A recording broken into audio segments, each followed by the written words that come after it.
First of all, I prepared this for today. Just I need this, I just need to prepare. I have an update. I went to 2 different computer stores this week.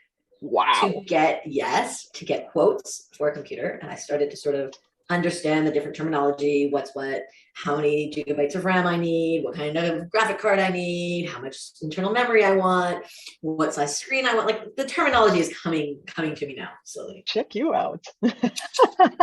Just like most of my purchases, it's going to be a gut feeling. Mm-hmm. Like I have an Asus today, and assuming I'm staying with a PC, that's probably where I'm going to go. I haven't done any Mac research.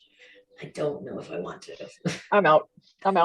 When I was working in the previous company before I went on my own, one of the things that I was doing was testing their social media. And so we did Instagram, we did Twitter.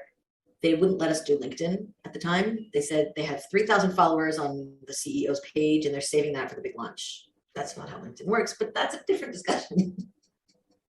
Yeah. That's one of my favorite topics, which is, building behind closed doors. No, we can't talk about anything. We're not going to say a thing. We're going to wait. And then you do that post where it's, yoo-hoo, it's here. We have launched, right? And everyone's like, who are you? Me. Look at me. And that's just wrong. That's not how you do any social media. Timothy, I don't remember his last name, wrote to me, I love your content, but I won't watch your videos. And I was like, interesting. Why not? And I would love to hear more honest feedback from people. Do you watch videos on LinkedIn? Not YouTube. I mean, YouTube, everybody watches videos. That's what you're there for. But text post versus video post on LinkedIn. I can tell you I posted this morning before our call. And from just my experience for, engagement after X number of minutes that the post is live, the post is going to flop. I'm leaving it up there. I don't care. Flop in the terms of it's not going to get the engagement that I usually get.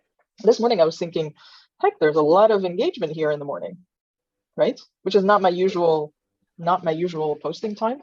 I was like, hey, right. What the heck, right?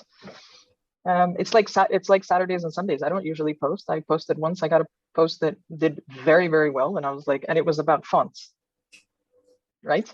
And then I posted another time, and it barely, it was just struggling, that thing, to go from 1 to 2 to 3 to a comment to, it was just like the poor thing. It was just like on a pulling teeth. Like you gotta get to it. But it's interesting.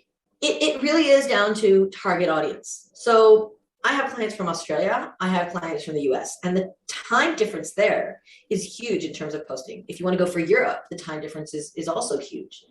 So what's interesting, the two, again, I posted like very few minutes before we went on, but I got 2 likes from 2 people in Europe, one in England, one in Spain. Mm-hmm. So it was really interesting to see, that the people that you're going to be attracting are different, because not everybody's on 24/7. What do you mean? What do you mean? Not everyone's on 24/7? What have I been doing? Is this like a waste of time to be on 24/7? So first of all, if you're doing 24/7, if you're doing 7, it's a waste of time. For anybody who's doing 7 days a week social media, take a break now. Turn it off. Just stop watching now. Turn it off. Get off social. You get a different audience. You get people who you wouldn't get normally because they're on all of a sudden at different hours. Even when I'm up, on the rare occasions when I'm up at 1 or 2 in the morning and I'll scroll a feed, I will see posts from people I never see, because it's a different network is on at those hours. Yeah, I was just looking. I was listening. I was looking for your post just to give it another boost. Another boost. It needs the boost. The boost. No, but it takes. If you keep doing the same thing, then you'll never. I mean, unless that same thing is it works already for you, right? So this could be an interesting topic, because if something works, why tweak with it? Like, why mess around with it, right? Because how long is it going to work for? Right. That's a good point. It's working for me now. My pipeline is full. I'm posting once a day. I comment on the post. I engage with the post. I engage with others. I comment on a lot of posts. I'm being more thoughtful now about who I'm commenting on, just because it was just taking up too much of my time. But how long is that going to work for? It's interesting. I was against social media for years. I didn't have an account or anything. And then when I started business, I started using it. And I started using it now.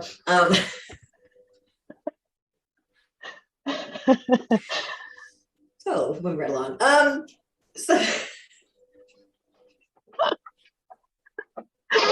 Tissue. Pass me a tissue. Here you go. Oh, take one here. And then I don't remember what I was. You did that one all on your own.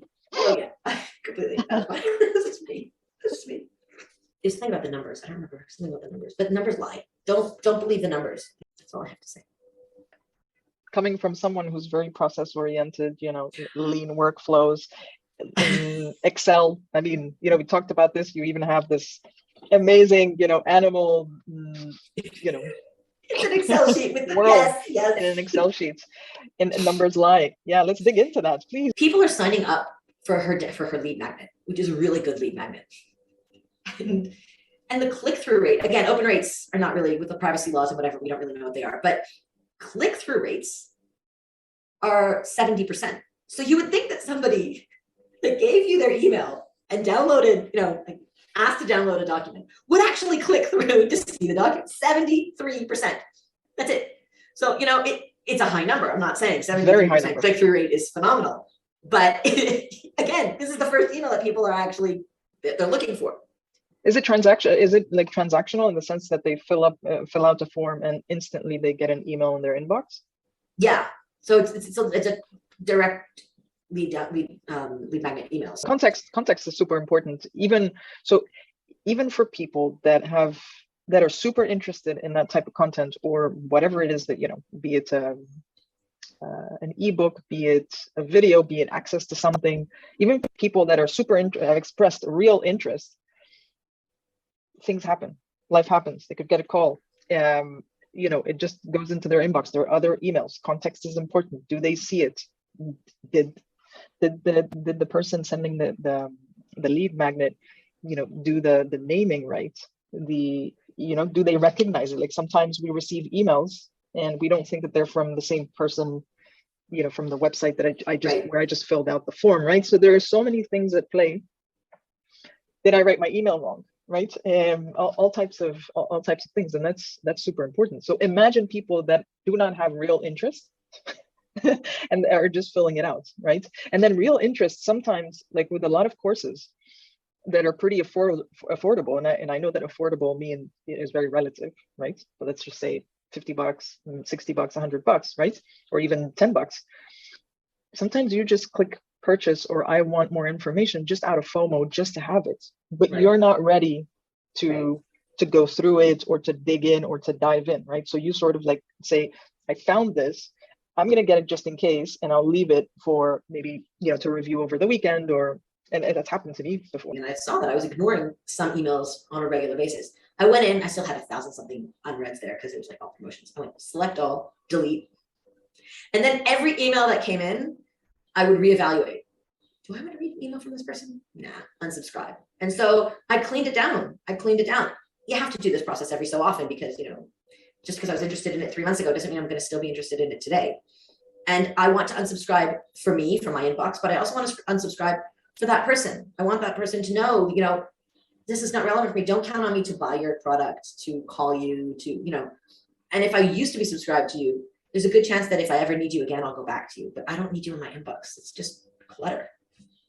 You're such a good person, Oh, think about you and think about the other person. I just want to let you know that I don't need you right now, so don't count on me, because I'll stop opening your emails. That's going to affect your open rate, even though the open rate is not really reliable. But that's so nice of you. Yeah. So I have to say, I've been very impressed with the snippets that you've done for me, and I'm assuming you have some for you that I haven't seen yet because you haven't uploaded them yet. So I think we're getting like a lot of added value from just a conversation like this held at consistent rate.